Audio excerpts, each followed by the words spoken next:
جب سیدہ زینب قافلہ لے کے دمشق پہنچی تو بازاروں اور گھروں کی چھتوں پر لوگ جمع ہو گئے تھے۔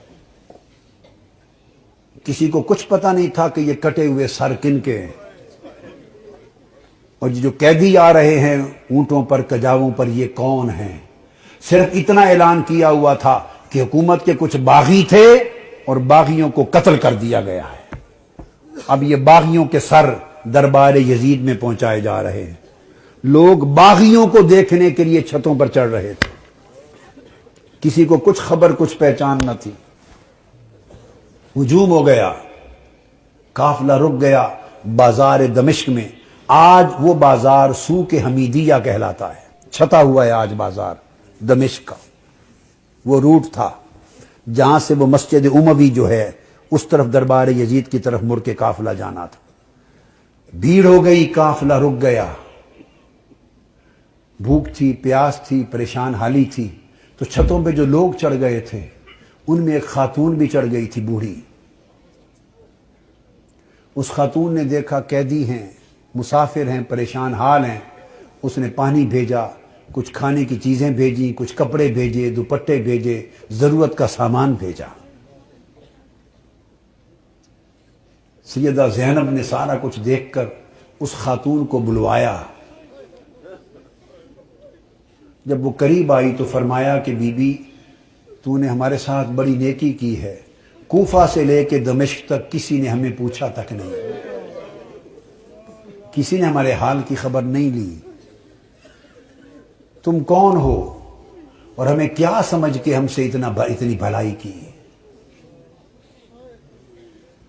اس نے کہا میں اور تو کچھ نہیں، میں اپنی اوائل چھوٹی عمر میں مدینہ رہتی تھی اور حضرت سیدہ فاطمہ الزہرا کی خادمہ تھی۔ پھر جب ان کا وصال ہو گیا تو مدینہ چھوڑ کے دمشق آ گئی، پھر وہاں نہیں رہی۔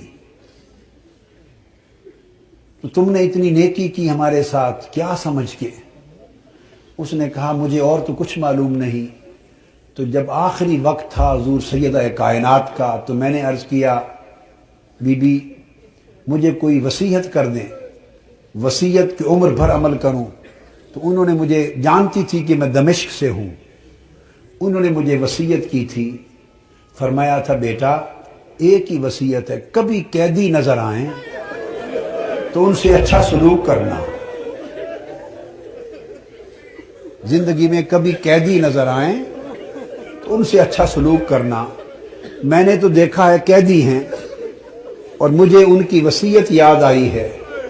زندگی میں پہلی مرتبہ موقع ملا ہے تو میں نے سیدہ فاطمہ الزہرا کی، اپنی مخدومہ کی، میں نے نصیحت پہ عمل کر کے قیدی جان کے تو یہ سارا کچھ کیا ہے۔ سیدہ زینب رضی اللہ تعالی عنہا اور سلام اللہ علیہ فرمانے لگی اللہ تیرا بھلا کرے، تجھے اجر دے، بتا تو نے ہم سے اتنی نیکی کی، بھلائی کی، ہم تیرے لیے کیا دعا کریں، کیا صلہ دیں؟ ہم تو اس وقت خود مسافر ہیں، قیدی ہیں، لٹے ہیں، مظلوم ہیں، بے یار و مددگار ہیں، ہم تیرے لیے کیا دعا کر سکتے ہیں؟ اس نے کہا بی بی میری ایک ہی آرزو ہے عمر بھر کی، وہ دعا کر دیں۔ پوچھا کیا آرزو ہے؟ اس نے کہا جب میں وہاں سے چلی تھی تو سیدہ فاطمہ الزہرا رضی اللہ تعالی عنہا کے چھوٹے چھوٹے شہزادے تھے، حسن حسین اور بی بی زینب، چھوٹے معصوم بچے تھے۔ اب زمانہ گزر گیا، میری اس وقت سے آرزو ہے کہ کبھی مجھے حسین اور زینب کی زیارت ہو جائے، دعا کر دے کہ مجھے ان کی زیارت نصیب ہو۔ بی بی زینب نے فرمایا تیری دعا قبول ہو گئی، میں زینب ہوں جو قیدی ہوں، اور جس کا سر کٹا نیزے پر دیکھ رہے ہو یہ حسین ہے۔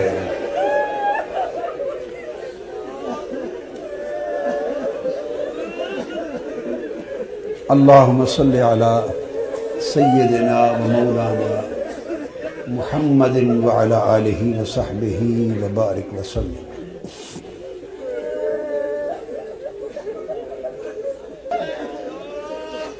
پھر سیدہ زینب قافلہ لے کر جب دربار یزید میں پہنچی ہیں